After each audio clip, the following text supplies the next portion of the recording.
오늘 많이 준비하셨나요? 네, 많이 준비했습니다. 아주 기대하셔도 좋습니다. 그래서 읽을 거리가 풍부하다고 말씀을 드렸는데 지금 코인베이스, 코인텔레그래프에서도 기고문을 통해서 올렸고 그리고 메사리에서도 보고서를 냈습니다. 그래서 이 부분에 대해서 제가 한번 정리를 해봤습니다. 그래서 우선 이 보고서들을 하나하나 설명드리기 전에 제가 생각하기에 이 보고서들에서 공통적으로 나왔던 내용은 뭐냐면요.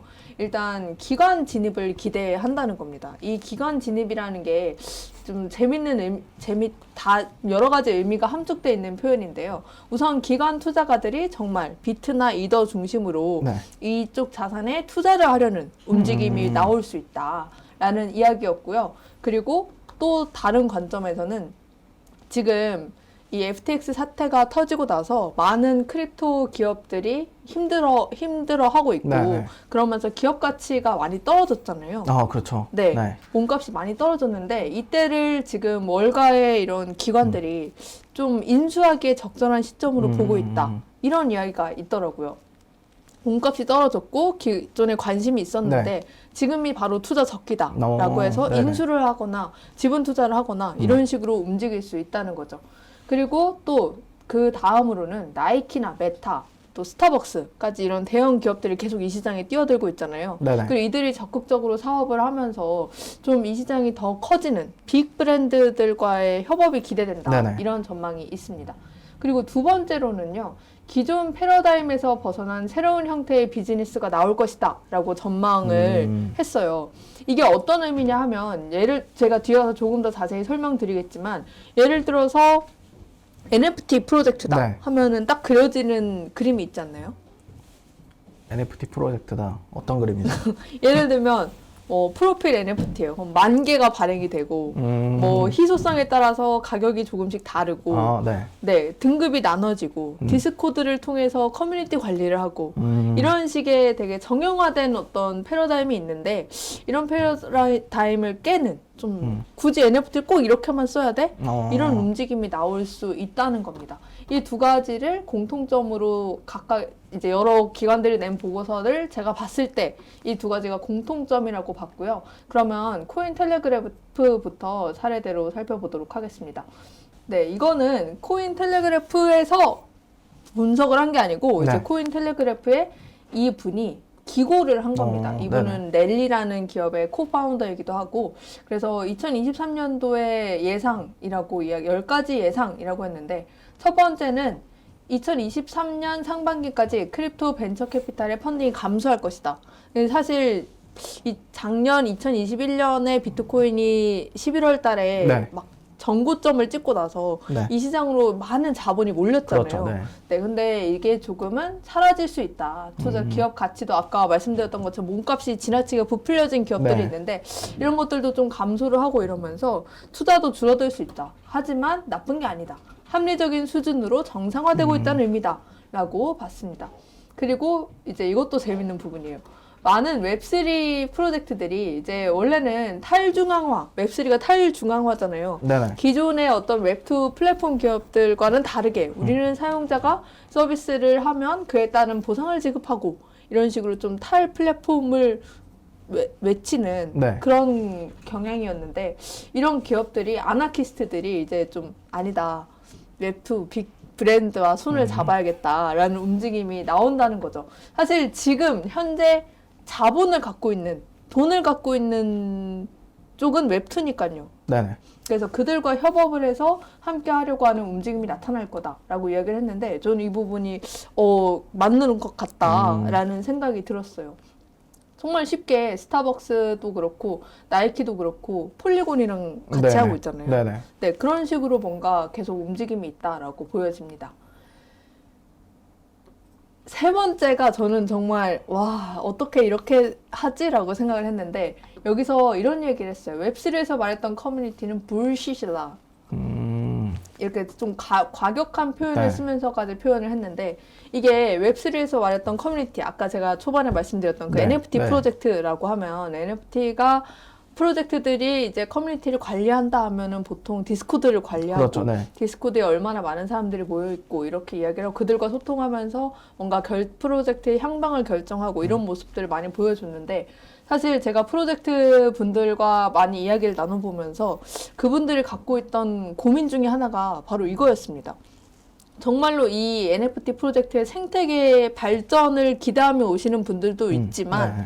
이제 가격을 위해서 이제 투기인 거죠. 네. 가격 상승이 되면 바로 처음에 민팅을 하고 가격이 오르면 팔기 위한. 그래서 가격이 떨어지면 이제 막 화를 내고 그 가격이 올라서 팔고 나가면 그만이고. 그러니까 정말 이 생태계가 커지고 커뮤니티가 기여하게 커뮤니티가 활성화되길 바라는 분들보다는 네. 좀 이쪽에 투기 쪽에 치우치신 분들이 아무래도 많다 보니까 이게 건강한 커뮤니티라고 볼 수 있을까?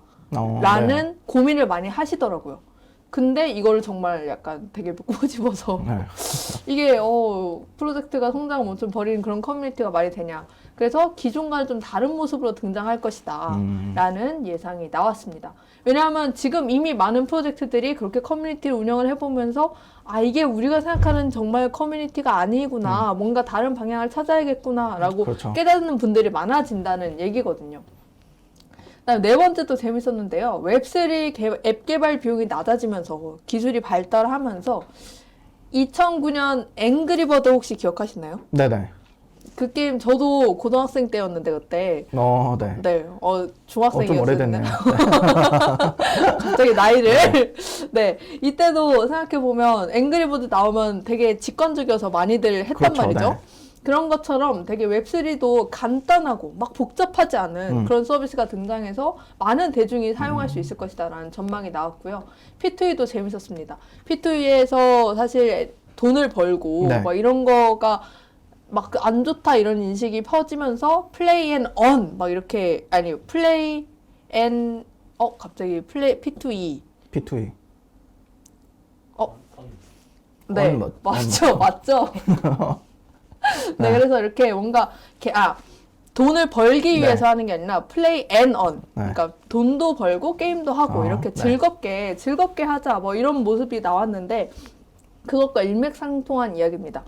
돈을 버는 것도 게임의 즐거움 중에 하나지 않냐. 그렇죠. 네. 네. 그러니까 맞죠. 이거를 막 배제하고 뭔가 안 좋게 보는 게 아니라 이것도 게임의 재미 요소 중 하나로 녹여서 만들 수 있다라고 이야기를 한 겁니다. 그리고 다음은요. 이것도 저는 정말 재밌다고 생각했어요. 견고한 니치마켓 노릴 것. 웹3 서비스는 기존 서비스의 복제품이다. 근데 이 복제품이라는 게 나쁜 의미가 아니고 예를 들면 이런 거죠. 아마존에서 보면 기존에도 서점은 있었습니다. 책을 사고 팔 수 있었죠. 그렇죠, 네. 근데 서점이 있는데 아마존은 인터넷 서점이라는 개념을 도입해서 인터넷이라는 요소가 거기에 부합이 되면서 뭔가 새로운 혁신이 네. 발생했잖아요.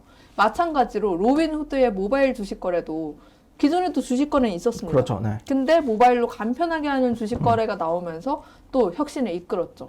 이런 것처럼 웹3 서비스도 기존에 있던 서비스를 이제 또 그대로 그 본질은 같을 겁니다. 네. 서비스의 본질. 책을 사고 판다.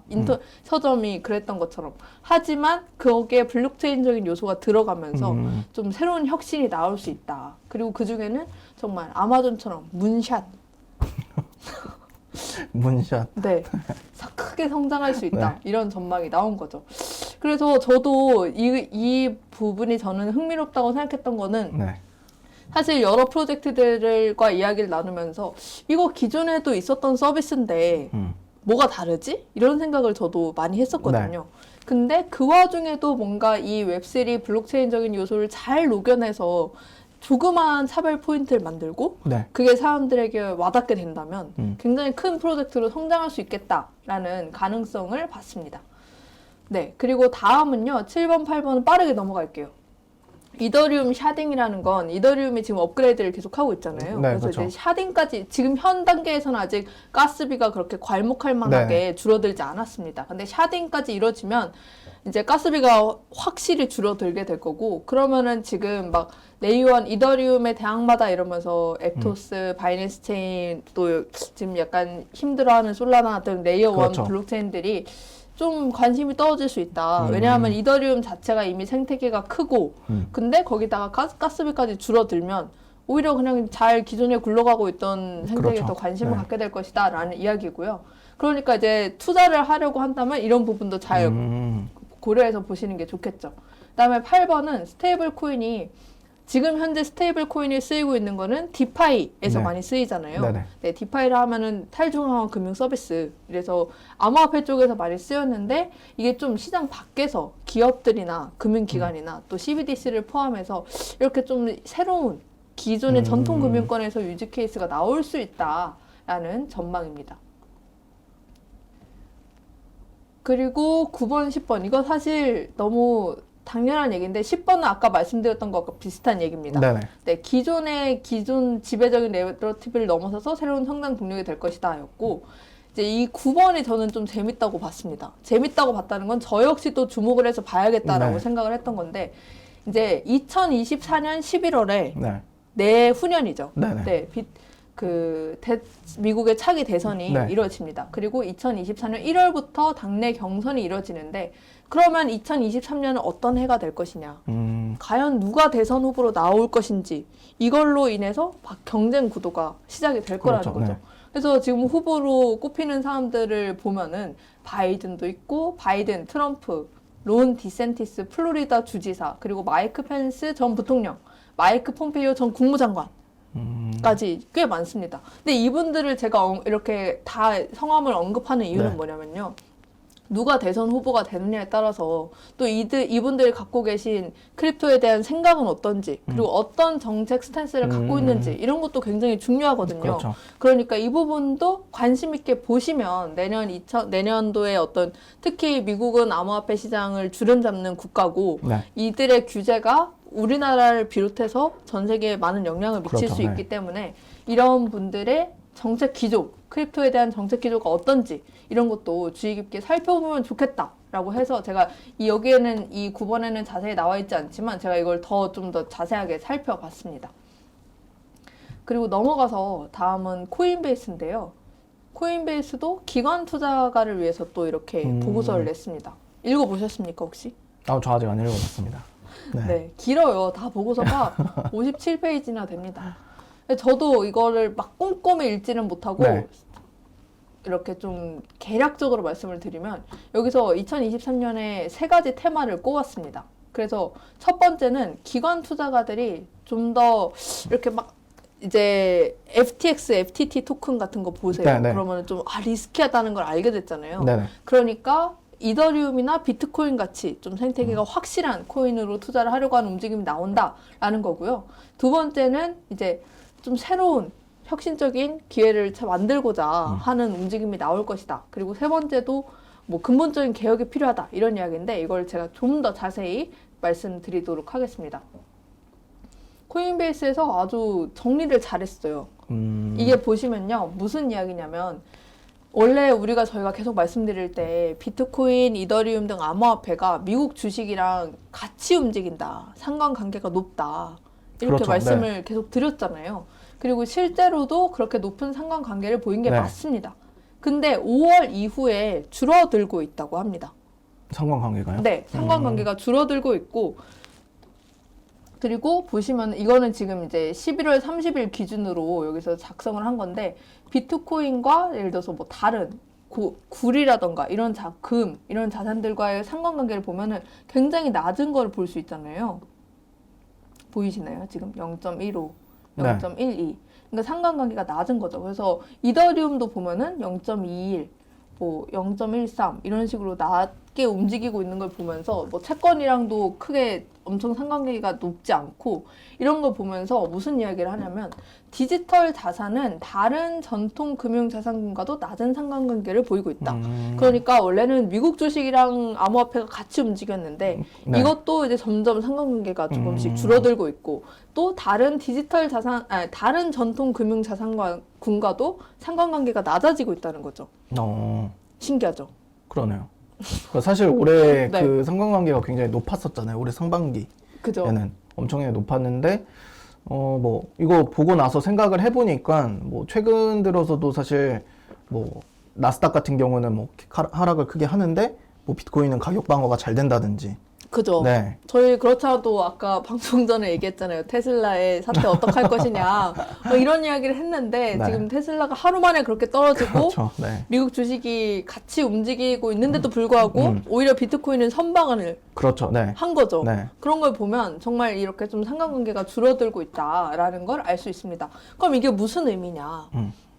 기관 투자가 입장에서는 지금 이제 거시경제 상황도 불안정하고 승재님이 앞서 말씀해 네. 주셨던 것처럼 경기 침체 우려도 있고 네. 이런 상황에서 기존의 자산군은 이렇게 전통 자산군은 이렇게 움직일 것이다는 예측이 가능한데 좀 암호화폐는 동떨어지게 움직이니까 그럼 이거는 좀 더 지금 투자하기 괜찮지 않나라고 생각할 수도 있다는 거죠. 그래서 네, 다음 장표가 아니네요. 이거 미리 보여드렸어요. 네. 그래서 이제 비트코인이나 이더리움 같이 좀 이렇게 지속 가능한 토큰 이코노미 생태계를 갖추고 있는 자산에 관심을 갖게 될 것이다 라는 이야기입니다. 이렇게 코인베이스가 전망을 했고요. 두 번째 전망은 새로운 유즈 케이스가 등장할 것이다. 이거는 아까 제가 말씀드렸던 그 코인텔레그래프에서 나왔던 네네. 이야기와도 같은 이야기입니다. 새로운 유즈 케이스가 등장해서 NFT를 사용할 때도 이제 그런 정형화된 어떤 프로필 NFT 말고 좀 다방면에서 여기서 보면 재밌는 게 많아요. 구독 서비스 이런 거에서도 될 수 있고 실제 자산을 토큰화하는 거 이런 거에도 NFT가 쓰일 수 있다. 이러니까 좀 NFT는 이래야 돼라는 게 깨질 수 있다는 거죠. 네, 그렇습니다. 그리고 세 번째는 근본적인 개혁이라고 제가 적었는데요. 그러니까 다음 상승장을 기대하면서 좀 우리는 다음 상승장이 올 거라고 생각하잖아요. 네네. 언제가 될지 모르지만 올 거라고 생각하지 않습니까? 그렇죠. 네. 오죠. 그래서 다음 상승장을 기대하면서 우리가 그럼 뭘 해야 되냐? 근본적인 개혁이 필요하다는 겁니다. 지금 FTX 사태를 봤을 때도 그게 기술의 근본적인 문제는 아니지만 이 FTX 거래소, 중앙화된 거래소가 운영되는 방식 이런 거에 대한 규제가 없었기 때문에 네. 그런 사태가 벌어진 거 아닙니까? 이사진도 거의 2명인가 있었고 그렇죠. 네. 네, 뭔가 이런 게 문제가 되니까 이게 좀 명확하게 규제 가이드라인이 나오고 이제 기업들의 체질 개선이 이루어져야 된다. 네. 그러면 다음 장에 올 수 있다. 이런 이야기를 코인베이스에서 하고 있습니다. 이것도 궁금하신 분들은 구글에다가 코인베이스 2023 이렇게 검색하시면은 보고서 전문을 다 보실 수 있으니까요. 이게 꽤 긴데 제가 아주 요약해서 가져온 거거든요. 그리고 하나 장표만 더 보여드리고 다음 매살 리포트로 넘어가도록 하겠습니다. 이거는 지금 올해 비트코인 가격을 이제 각 이슈별로 이슈에 따라서 네. 비트코인 가격이 움직인 거를 이렇게 정리를 해둔 겁니다. 잘 보이십니까? 이렇게 보이시면은 근데 이제 핵심은 이거예요. 비트코인이 뭔가 이슈가 있을 때마다 떨어지긴 했습니다. 네. 근데 떨어졌지만 다시 회복하는 거죠. 아, 떨어져도 네, 다시 떨어져도 회복한다. 회복하고 떨어져도 회복하고 그러니까 여기 보시면 떨어져도 회복하고 떨어졌지만 회복하고 떨어지면 회복하고 이런 모습을 계속 보인다는 겁니다. 네. 그러니까 회복 탄력성이죠. 네. 회복 탄력성이 좋다는 거는 이제 비트코인이 어떤 중앙화된 기관의 그런 움직임에 귀속되지 않고 그래도 계속 뭔가 탄력적으로 움직이고 있다. 회복성이 좋다. 이런 거를 보여준다라고 코인베이스에서 이야기를 합니다. 그러니까 사실 물론 코인베이스는 암호화폐 거래소고 네. 이 시장에 대해서 긍정적으로 볼 그렇죠. 수밖에 없긴 네. 합니다. 네. 근데 이제 이 긍정적으로 보는 그 논리에 어떤 근거들이 네, 있는지를 여러분들이 보시면 좋을 것 같아서 가지고 왔다는 점 참고 부탁드립니다.